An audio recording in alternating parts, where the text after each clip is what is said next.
Alpha Juliet 4 Uniform Oscar AJ4UO. Copy? Roger, Uniform Oscar. What's the name, please? The name here is Chris. Roger, Chris, and where are you, sir? I'm in Chattanooga, Tennessee. Roger that. And what radio are you running, sir? It's a Yaesu FT-950.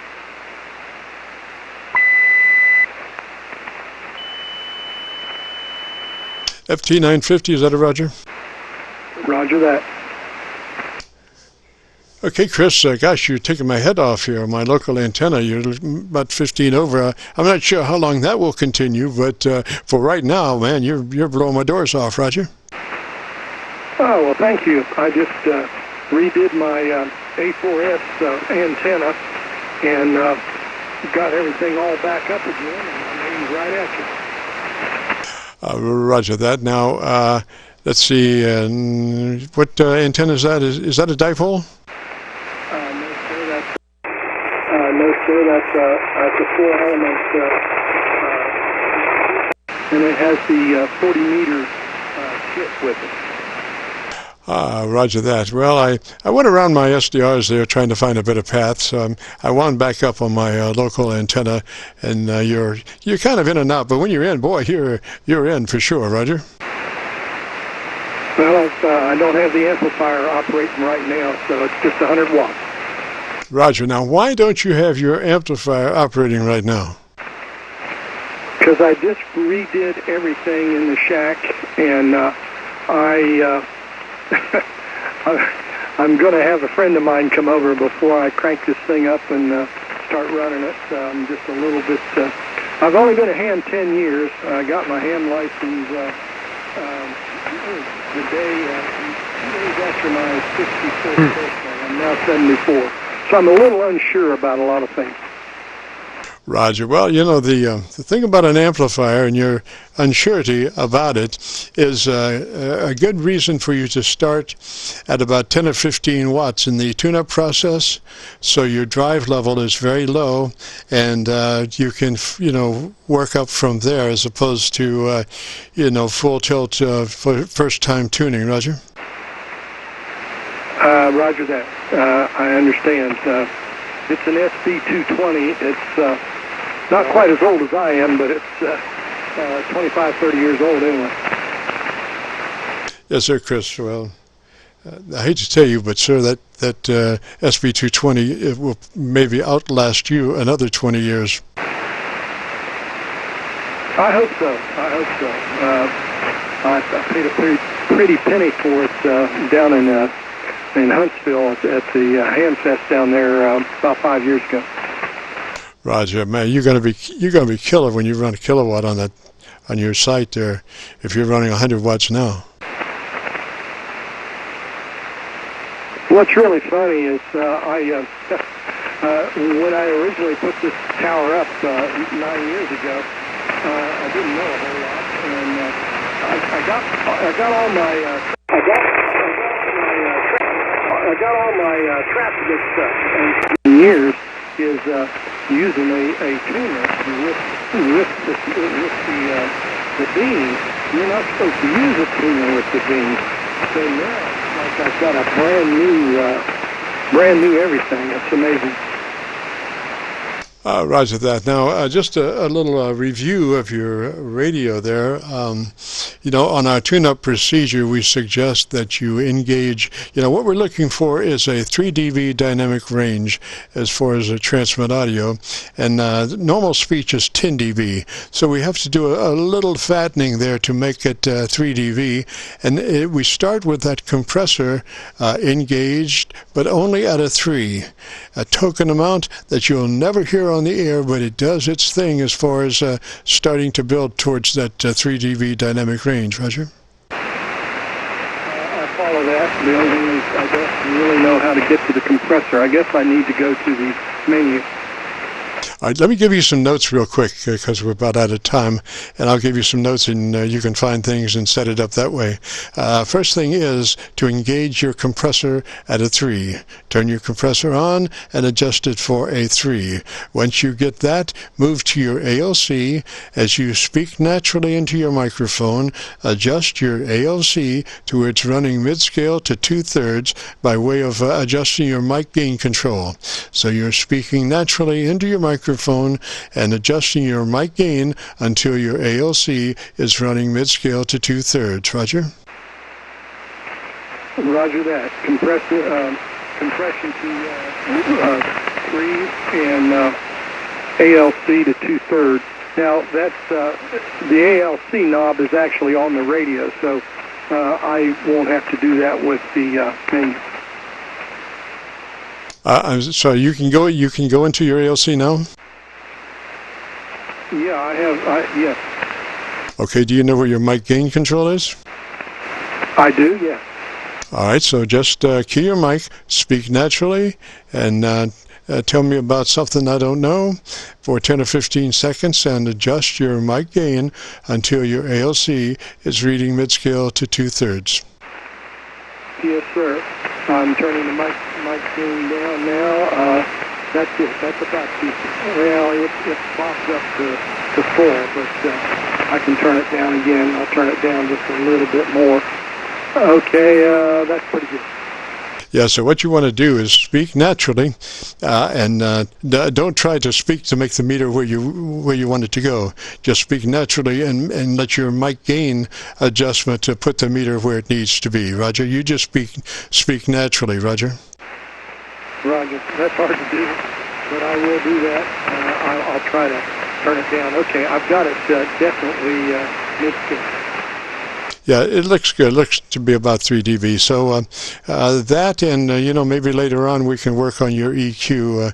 Maybe next week, if you get a chance, give me a shout, and we'll work on your EQ a little bit. Roger? Roger that. Are you're here on Friday, right?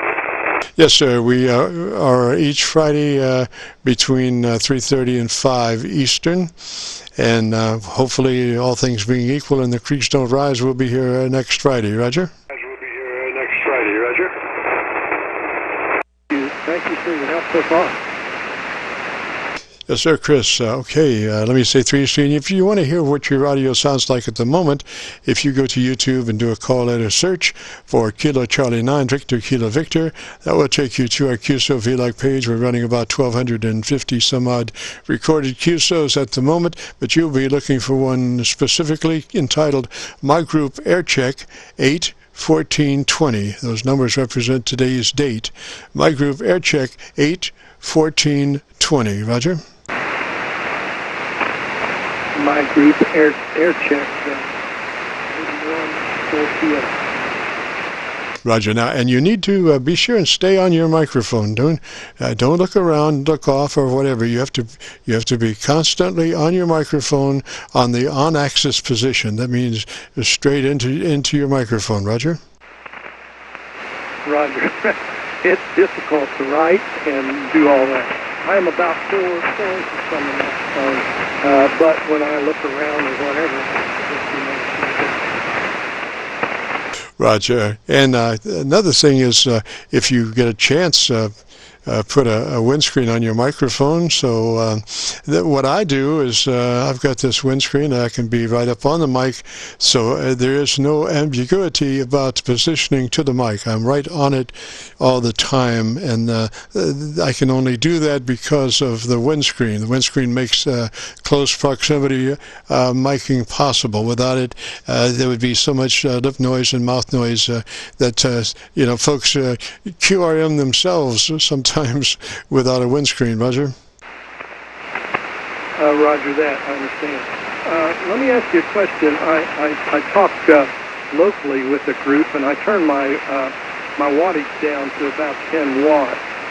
Is that going to affect any of these settings? No. But the thing is, radio is designed to transmit. My personal philosophy, the radio is designed to transmit 100 watts is the normal situation, and so I'm going to run that radio at 100 watts, and I am also going to be careful about my band pass. I want my band pass to be 100 to 2900. Like the 7300 has 3 different band passes. I recommend setting all of those band passes to 100 to 2900, so you can only operate your radio in the 100 to 2900 band pass. Roger? Roger that. So I should not turn it down. I happen to be, there's a group of about 10 of us, and I have the highest elevation. I'm 1,200 feet where I'm at. Everybody else is at about 600 feet. And I tend to blow the doors off a little bit. So I guess I should just tell everybody to prepare for that and set their radios accordingly. That's right. That's right. Well, let everybody come up to perfection. You're already there.